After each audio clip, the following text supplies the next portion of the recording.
मैया पहले तो बहुत रोई, बोले मेरी सेवा में कोई कमी है ठाकुर जी? बोले कमी नहीं है मैया, तू बस कछु दिना की मेहमान हो रहे। मैया को कष्ट भी दे दिया और चिंता भी दे दी।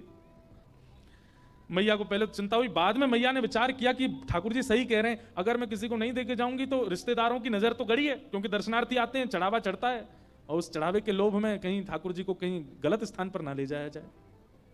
तो अगले दिन मैया ने श्रृंगार किया, भोग लगाया, इतने में बाहर सनातन गोस्वामी आ गए थे भिक्षा लेने। तो मैया गई और रोते रोते बोली, बाबा कल रात में स्वप्न में ठाकुर जी आए और आकर के मुझसे कह गए कि मुझे तो बाबा दे दो, अब तुम यहीं डटे रही हो, मैं ठाकुर जी को ला रही हूं, उनको सब श्रृंगार सामग्री सब आपको दे रही हूं, ठाकुर जी को ले जाओ, आप ही सेवा करो बाबा। सनातन गोस्वामी बोले, मैया मैया रुको रुको रुको रुको, हमको श्रृंगार करना नहीं आता, हम केवल नाम जप करना जानते हैं, राधे कृष्ण कृष्ण कृष्ण राधे राधे, 20 घंटा यही करवाओ हमसे। अब किसी की रुचि नाम जप में होती है, किसी की रुचि सेवा में होती है, किसी की रुचि कथा में होती है, किसी की रुचि परिक्रमा में होती है, किसी की रुचि भोग में ही होती है।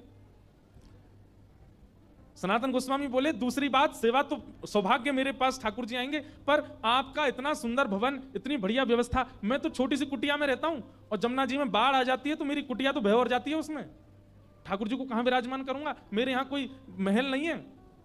और तीसरी बात मैया, मैं तो 20 घंटा आंख बंद करके ध्यान में रहता हूं, आपके ठाकुर को तो सवेरे उठाना पड़े, बाल भोग लगाओ, फिर राज भोग लगाओ, फिर ब्यारू भोग लगाओ, फिर श्रम भोग लगाओ, 8 बार तो ये भोजन करते हैं, मैं किस करूंगा इनकी सेवा?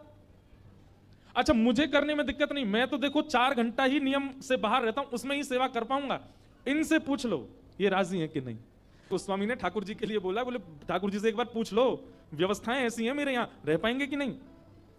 मैया बोली, आज मैं ठाकुर जी से बात करूंगी। रात ठाकुर जी बोले, मुझको सब मंजूर है, पर रहूंगा वही के यहाँ, क्योंकि मैंने कल भी कहा था, ठाकुर जी व्यंजन के आदि नहीं रहते, ठाकुर जी तो व्यंजन बनावे वारे के आदि रहते हैं।